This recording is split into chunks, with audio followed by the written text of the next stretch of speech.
ಬದುಕ ಜನರು ಕೂಡಿ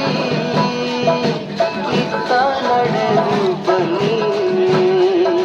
ಬೆಟ್ಟದ ತಾಯಿ ಅಲ್ಲವ ಚಾಮುಂಡಿ ದೇವಿ ನಮ್ಮನೆ ದೇವಿ ಅಲ್ಲವ. ಬೆಟ್ಟದ ತಾಯಿ ಅಲ್ಲವ ಚಾಮುಂಡಿ ದೇವಿ ನಮ್ಮನೆ ದೇವಿ ಅಲ್ಲವ.